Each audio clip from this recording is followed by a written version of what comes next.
आप दिवाली पे आएँ मेरे यहाँ पे, मिठाई विठाई खाएँ, अच्छे से घूमें फिर के जाएँ।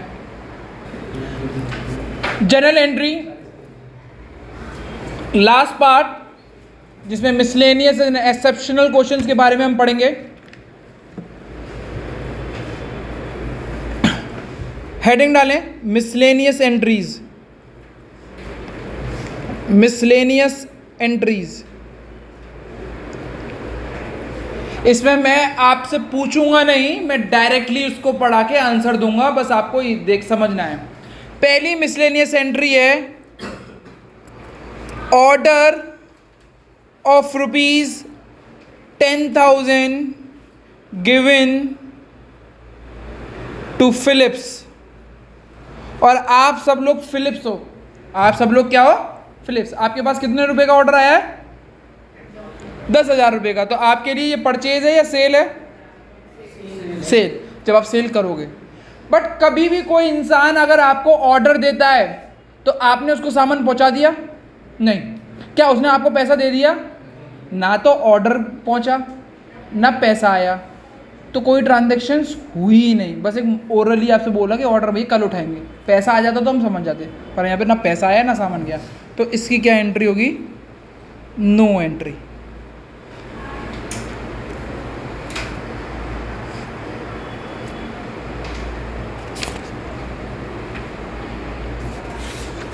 No entry. Next general entry tough हो जाती है, इसीलिए नहीं देते, बट ये आपको आनी चाहिए। एक बार किसी स्कूल में दे देते हैं। इंश्योरेंस क्लेम की, इंश्योरेंस क्लेम की। आपके यहाँ कोई चोरी हुई, आपके यहाँ कोई क्या कहते हैं आग से जल गया कुछ माल, तो इसकी जनरल एंट्री होती है loss by fire account debit to purchase. Loss by fire account debit to purchase, ये यहाँ तक खत्म हो जाती है। बट अगर क्वेश्चन में उसमें लिखा हुआ है कि goods for insured, amount received, not received, तो वो उसके बारे में हम पढ़ा रहे हैं। पहली बात तो चोरी या फिर लॉस की, जो भी लॉस हुआ है उसकी जनरल एंट्री क्या होगी? कोई स्टॉक की, अगर स्टॉक बेकार हुआ है तो लॉस बाय फायर, थेफ्ट या कोई ETC और कोई वजह हो, अकाउंट डेबिट टू परचेज। ये तो आपकी कॉमन एंट्री है, ठीक है ना। अब इंश्योरेंस क्लेम अगर आपको मिल जाता है तो आपका लॉस बढ़ जाएगा, कम हो जाएगा, क्या होगा? कम होगा ना, ठीक है। पहली इसकी, अब ये तो ए मेन एंट्री थी। अब इसकी सब पार्ट की एंट्री जो दूसरी एंट्री होनी होगी वो डिपेंड करेगा क्वेश्चन है या नहीं है। क्वेश्चन अगर loss by fire, loss by theft है तो इतनी एंट्री होगी, इसके बाद एंट्री नहीं होगी। बट अगर उसने बोल दिया गुड्स इंश्योर्ड है, तब उसकी एंट्रियाँ क्या होगी? When goods are insured, when goods are insured, तो इससे आपका गुड्स जो इंश्योरेंस, आपको इंश्योरेंस मिलेगा तो इंश्योरेंस कंपनी आपको क्लेम देगी, तो इंश्योरेंस कंपनी अकाउंट डेबिट। अब आपका लॉस कम हो गया, लॉस अगर बढ़ता है तो डेबिट होता है, कम होगा तो क्रेडिट होगा। लॉस बाय फायर या स्टॉक का जो भी लिखना है, अकाउंट डेबिट, वो insurance company account debit to loss by fire, ठीक है ना। मैं अभी आपसे जानना चाहता हूं कि ए एंट्री में हुआ क्या? नुकसान हुआ। बी एंट्री में क्या हुआ? नुकसान की भरपाई हो गई या भरपाई होगी बोला गया? होगी। ओके, अब मैं कुछ आपसे वर्ड्स बोलूंगा। मेरे फादर ने बोला कि कल मुझसे 20,000 रुपये ले लेना, श्योरिटी दी है 100% की, माँ के पास रख भी दिए वो 20,000 रुपये। क्या मुझे वो 20,000 मिल गए या नहीं मिले? श्योरिटी मिली है। तो इंश्योरेंस कंपनी पहले क्लेम देखती है, क्लेम को अश्योर करती है कि भाई आपको 80,000 रुपये मिलेंगे। अभी मिले नहीं है, मिलेंगे। तो सेकेंड एंट्री आपको मिली नहीं है, मिलेंगे। और जब मिल जाएगी तो उसकी जनरल एंट्री होगी ये, when insurance amount is received.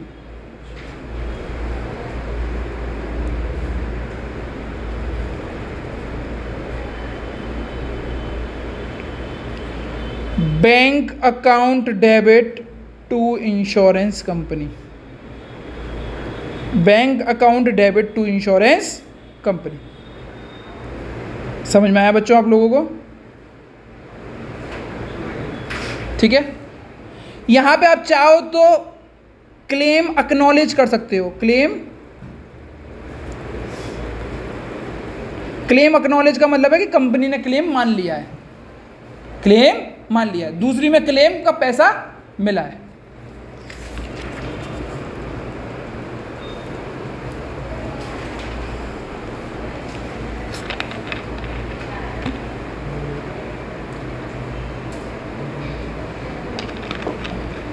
What if company पूरा क्लेम का पैसा नहीं देती? 1 लाख के गुड्स थे, जल गए, आपने इंश्योरेंस क्लेम को बोला कि इंश्योरेंस क्लेम प्लीज़ मुझे पैसा दो, इंश्योरेंस मुझे पैसा दो, तब क्या होगा? तो इसमें एक और एंट्री बढ़ जाएगी, when partial amount is receive. Partial amount मतलब पूरा पैसा नहीं मिला, पार्शियल में कहा। देखो फिर इसमें ए एंट्री तो पक्के से होगी, बी एंट्री पक्के से होगी, पैसा पूरा मिल जाता है तो सी और आधा मिलता है तो डी, यानी सी और डी में और आएगा, या तो सी होगी या डी। इसकी जनरल एंट्री क्या होगी? जितना पैसा मिला बैंक अकाउंट डेबिट, 1 लाख का सामान था, 80,000 रुपये मिले, कितने नहीं मिले? तो 20,000 का क्या हो गया आपका? लॉस। लॉस ऑफ स्टॉक या लॉस बाय फायर, कुछ भी लिख सकते हो, debit to insurance company, to insurance company.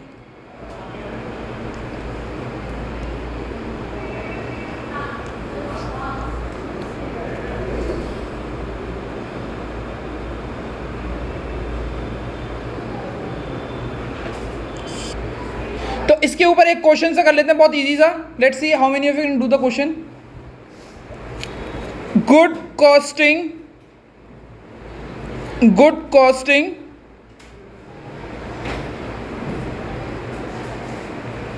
₹1,000 damage by fire, insurance company claim, accepted the claim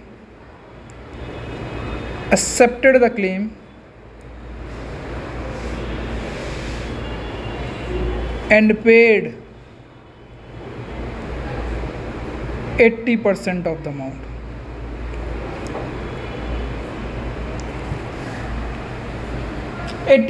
ये एक पूरा क्वेश्चन है, ये एक पूरा क्वेश्चन है।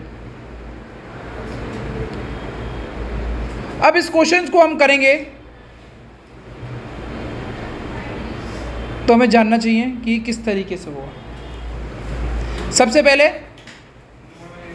Loss by fire account debit to purchase,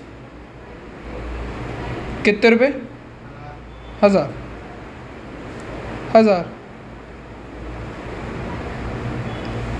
A entry तो होनी थी, बी एंट्री इंश्योरेंस क्लेम को क्लेम्ड करा, कंपनी ने 1,000 रुपये का क्लेम माना है, पर देगी कितना? 80%। तो insurance company account debit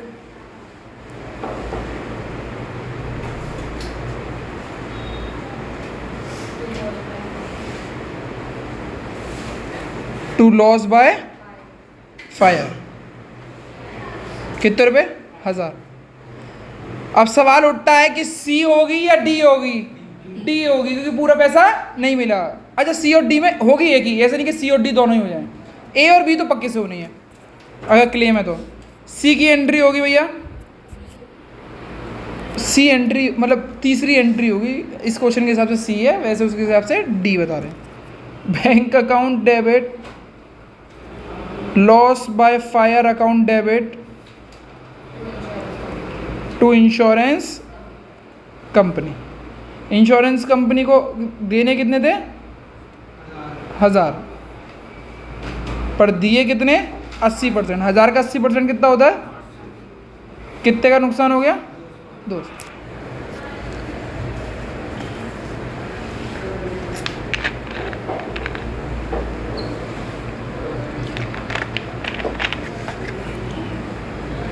done. Heading डालें, when personal assets are sold and the money deposited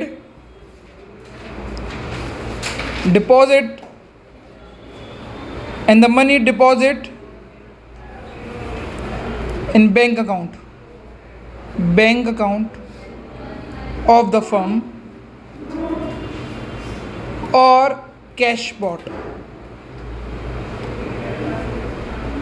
आपका खुद का निजी घर था, आपके कुछ पर्सनल चीज़ थी जो बिजनेस की नहीं थी और आपने उसको बेच दिया, उसका पैसा आपने या तो बिजनेस के फर्म में डाल दिया, मतलब बैंक अकाउंट में डाल दिया, या फिर वो पैसा आपने कैश ला के बिजनेस में डाल दिया। दोनों ही तरीके में पैसा लाए हो, एक बैंक से लाए और एक, इसको बोलते हैं जब भी आप कोई पर्सनल चीज़ बेचते हो उसको बोलते हैं एडिशनल कैपिटल। पर्सनल चीज़ बेच के उसका पैसा आया है, पर्सनल चीज़ बेच के पर्सनल काम किया, कोई एंट्री नहीं होगी। पर्सनल चीज़ बेच के बिजनेस में लेके आए हो तो वो बिजनेस के लिए कैपिटल का रूप बनती है। तो अगर कैश लाए हो तो cash account debit to capital, और अगर बैंक लाए हो तो मतलब कैश चेक वैक में ला रहा है या आरटीजीएस किया कुछ भी किया तो बैंक अकाउंट डेबिट। दोनों ही केस आपके एडिशनल कैपिटल्स के होते हैं।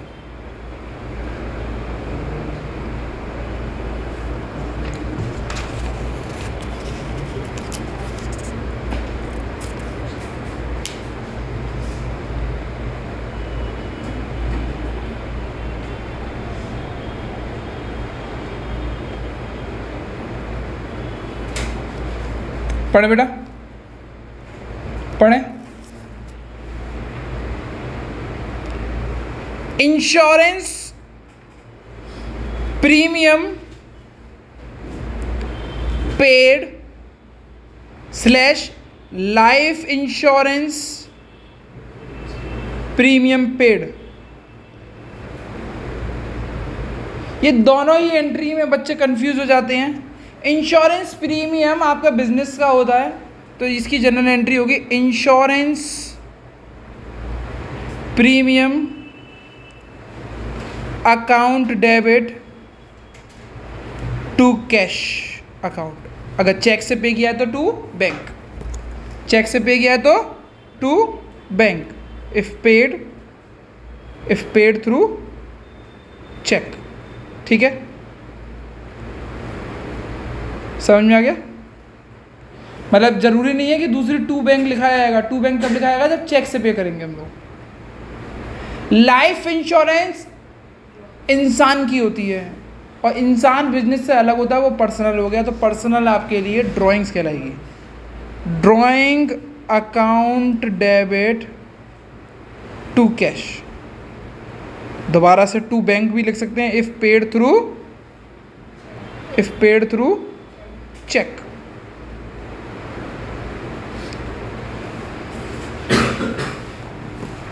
ठीक है ना? लाइफ इंश्योरेंस एक तरीके के लिए आपके लिए क्या होती है, ड्राइंग। समझ में आया आप लोगों को?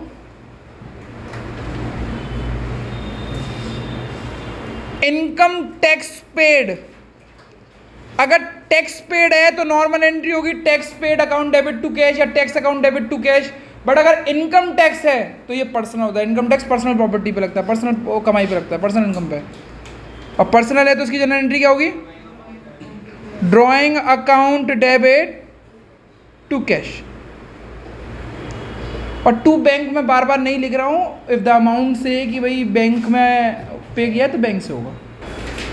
कुछ एंट्री लिखवाऊँ बस बताऊँगा, मतलब सुनना इम्पोर्टेंट है।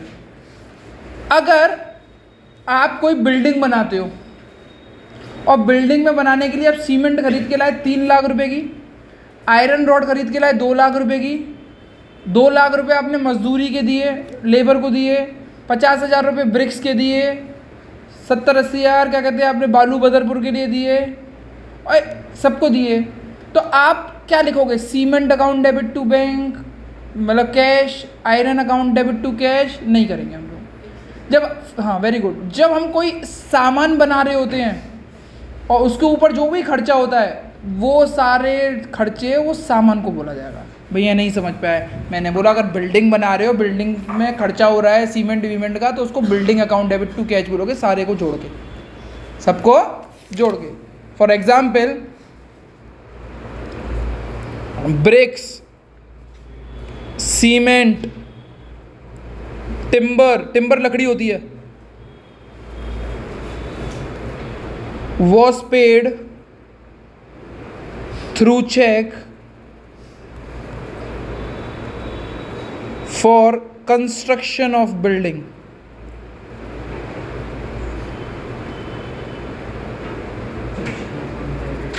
एक lakh, 2 lakh, 3 lakh respectively.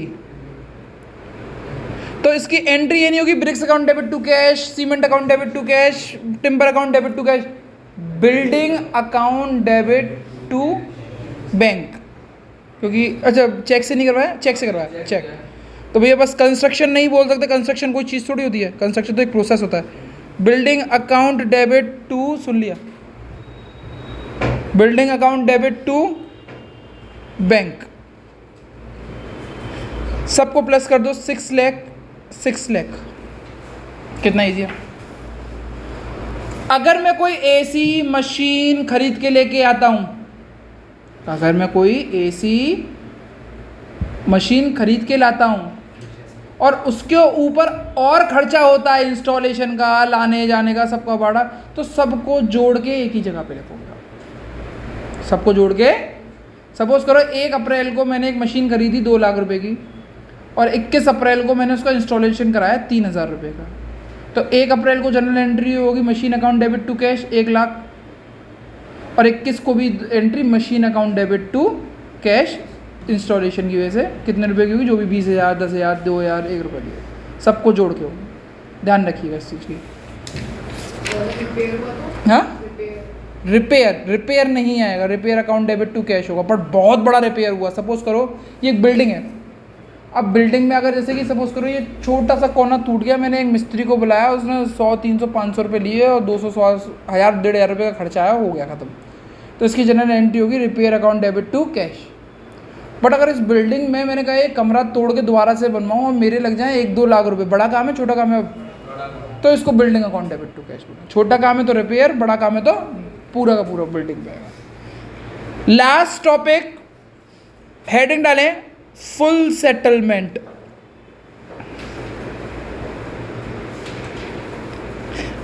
Full settlement के केस में डिस्काउंट आएगा, फुल सेटलमेंट के केस में डिस्काउंट आएगा। व्हाट इज फुल सेटलमेंट जानते हैं। ये परचेज के केस में भी हो सकता है और सेल के केसेस में भी हो सकता है, ठीक है ना। सपोज करो परचेज, ये आते कैसे क्वेश्चन में बता रहा हूं, purchase goods from Ram 1 lakh रुपए, B return goods to Ram 20,000 रुपये, paid to Ram on account 30,000 रुपये, paid in full settlement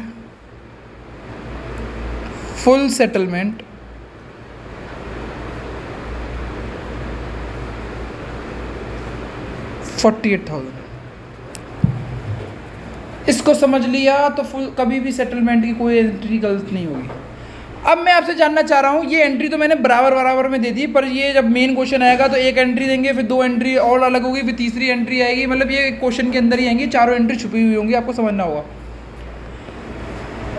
screen पे देखते हैं, purchase goods from Ram 1 lakh, इसकी जनरल एंट्री क्या होगी बेटा, अकाउंट डेबिट टू राम, क्योंकि कैश वर्ड मिसिंग है, नाम दे रखा है, यानी उधार का केस है नहीं है। राम को गुड्स मैंने रिटर्न करे तो इसकी जनरल एंट्री क्या होगी, Ram account debit to purchase return.